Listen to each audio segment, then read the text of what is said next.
এই দুনিয়া যখন তোমাকে আটকানোর হাজারবার চেষ্টা করেও অসফল হয় এবং তোমাকে আটকানো এই দুনিয়ার জন্য অসম্ভব হয়ে যায়, এই দুনিয়া তখন তোমাকে পাগল বলতে শুরু করে। তুমি কি জানো সত্যিকারের পাগলামি কেমন হয়? সত্যিকারের পাগল তো সে হয় যে লোকের গালিকে তালিতে বদলে দেয়। বন্ধু, আজকের এই ভিডিও তোমার ভেতরের পাগলামিটা জাগাতে চলেছে। যদি লোকের গালিকেও তালিতে বদলাতে চাও তাহলে এই ভিডিও থেকে 1 সেকেন্ডের জন্যও চোখ সরিও না, হলে অনেক কিছু হারিয়ে ফেলবে। আজ তোমাকে দিয়ে সেই কাজ করাবো যে কাজ করার কথা ভাবলেও তোমার আত্মা পর্যন্ত কেঁপে ওঠে। আজ তোমাকে সেটা ভাবতে বাধ্য করাবো যেটা ভাবতে ভাবতে না জানি তুমি কত মূল্যবান সময় নষ্ট করে ফেলেছো। আজ তোমাকে এতটাই জেদি বানাবো যেন তোমাকে কেউ ভাঙতে না পারে। কিন্তু এই সমস্ত কিছুর জন্য তোমাকে পাগল হতে হবে। যদি এক লাইনে বলি তাহলে হ্যাঁ, আজ আমি তোমাকে পাগল বানাবো। সেই পাগল না যাকে তুমি রাস্তাঘাটে স্টেশনে দেখো। আমি বলছি তোমার ভেতরে থাকা পাগলটার কথা, যে তোমাকে এই দুনিয়ার সাথে লড়াই করার সাহস যোগাবে। এমন এক পাগলামি যার না আছে ঘুমানোর চিন্তা, না আছে কোনো রোগ, যাকে কোনো মায়া ছুতে পারে না, যার কোনো সঙ্গীর প্রয়োজন হয় না। পরিস্থিতি যতই খারাপ হোক তোমাকে একজন হার না মানা যোদ্ধা হতেই হবে। নিজের সংঘর্ষের ইতিহাস লিখতে হবে। তুমি নিশ্চয়ই কোনো পাগলকে রাস্তায় অথবা হসপিটালে ঘোরাফেরা করতে দেখেছো।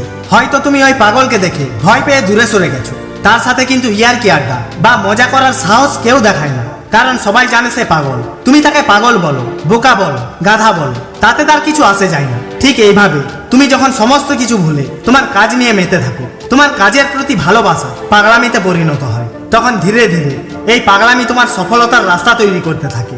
এই দুনিয়া তোমাকে নিয়ে কি ভাবলো, তোমার পাড়া প্রতিবেশী, বন্ধু বান্ধব, তোমার আত্মীয় স্বজন তোমার প্রশংসা করছে না গালি দিচ্ছে, তাতে তোমার তখন কোনো কিছু আসে যাবে না। তোমার সফলতার জন্য, তোমার স্বপ্ন পূরণের জন্য তুমি এতটাই ব্যস্ত হয়ে যাবে, তখন তোমাকে কেউ তার প্রয়োজনে ব্যবহার করতে পারবে না। যেভাবে একজন পাগল দুঃখ কষ্টকে অনুভব করতে পারে না, দুঃখ কষ্টে তার কিছু যায় আসে না, ঠিক এইভাবে যখন তুমি তোমার স্বপ্ন পূরণের জন্য তুমি পাগলামি করতে পারবে, তখন এই দুনিয়ার কোনো কিছুই তোমাকে আটকাতে পারবে না। না নতুন কোনো ওয়েব সিরিজ তোমাকে ডিস্ট্র্যাক্ট করতে পারবে, না তোমার সারা রাত জেগে কাজ করাতে কোনো প্রবলেম হবে। নিজের স্বপ্ন পূরণের জন্য বুদ্ধিমত্তার সাথে সাথে পাগলও হতে হবে। কখনো কোনো পাগলকে দেখেছো কোনো কিছুতে ভয় পেতে?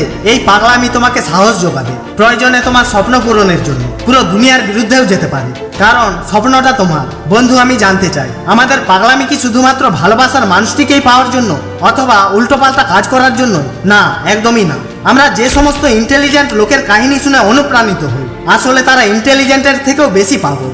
আর এই পাগলামি ওই মানুষটাকে সেই কাহিনীর হিরো বানিয়ে তুলেছে। সেই জন্যই তো মহারাষ্ট্রের হিস্টোরিক্যাল বইয়ের প্রথম অধ্যায়ে পড়ানো হয় 10 ফেল সচিন তেন্ডুলকরের বায়োগ্রাফি। সচিন তেন্ডুলকরের ভেতরের পাগলামি মানুষটাকে বানিয়েছে গড অফ ক্রিকেট। এই পাগলামি মানুষটাকে শক্তি জুগিয়েছে দেশের হয়ে 24টা বছর ক্রিকেট খেলা। স্যার আব্দুল কালামের ভেতরেও এই পাগলামিটাই ছিল। এয়ারফোর্স থেকে রিজেক্ট হওয়ার পরেও এই পাগলামি আব্দুল কালাম স্যারকে হার মানতে দেয়নি। শুধুমাত্র এই পাগলামির জোরে মানুষটাকে একজন মহান সায়েন্টিস্ট হয়ে দেখিয়েছিল। দুনিয়াতে এমন হাজারো পাগলামির কাহিনী আছে যা আমাদের ইন্সপায়ার করার সাথে সাথে ভাবতেও বাধ্য করায়। এমনই এক পাগল ছিল যে ক্রিকেটকে নিজের জীবনের থেকেও বেশি ভালোবাসত, যার স্বপ্ন ছিল দেশের জন্য ওয়ার্ল্ড কাপ জেতানো। কিন্তু পরিবারের আর্থিক অবস্থা ভালো না হওয়ার জন্য নিজের স্বপ্নকে পায়ের তলায় মারিয়ে বেছে নিয়েছিল টিকিট কালেক্টরের চাকরি। কিন্তু ছেলেটার মাথায় চেপে বসেছিল ক্রিকেটার হওয়ার পাগলামি। ফাইনালি ছেলেটি চাকরিতে রিজাইন দিয়ে বেছে নেয় এক অনিশ্চিত যাত্রাপথ। নেমে পড়ে ময়দানে, বদলে দেয় ক্রিকেটের ইতিহাস। মানুষটাকে বলা হয় ক্যাপ্টেন কুল, মহেন্দ্র সিং ধোনি। সাধারণ ক্রিকেট প্রেমী থেকে শুরু করে বড় বড় নামি দামি প্লেয়ার মানুষটাকে আজ ভগবান মানে। যদি ওই সমস্ত মানুষগুলোর মধ্যেও নিজের স্বপ্ন পূরণ করার জন্য জেদ ও পাগলামি না থাকতো, যদি এরা ভাবতো লোকে কি বলবে, লোকে কি ভাববে, তাহলে হয়তো বা আজ এরা লক্ষ লক্ষ মানুষের ইন্সপিরেশন কখনোই হতে পারতো না। কে বলেছে নেচার আর সিগনেচার কখনো বদলায় না? শুধুমাত্র একটা আঘাতের প্রয়োজন। আঘাত যদি লাগে আঙুলে তাহলে সিগনেচার বদলে যায়, আর যদি মনে লাগে তাহলে নেচার বদলে যায়। আগামী একটা বছর 1 বছরের জন্য পাগল হয়ে যায়। এমন এক পাগল যোদ্ধা যে নতুন ইতিহাস লিখতে চলেছে। এমন এক পাগল জওয়ান যে নিজের স্বপ্ন পূরণের জন্য যে কোনো পরিস্থিতির সাথে লড়াই করতে প্রস্তুত। নিজের কাজের জন্য নিজেকে এতটা পাগল বানাও যেমন হাজার হাজার নেগেটিভ মানুষের সামনে ওয়ান ম্যান আর্মি হয়ে দাঁড়াতে পারে। সত্যিকারের পাগল কিন্তু কখনোই নিজেকে অসহায় মনে করে না, কারণ তার সম্পর্ক দুনিয়ার সাথে না, শুধুমাত্র তার কাজের সাথে থাকে। আগামী একটা বছর কোনো দিকে না তাকিয়ে শুধুমাত্র নিজের লক্ষ্যের উপর ফোকাস রাখো।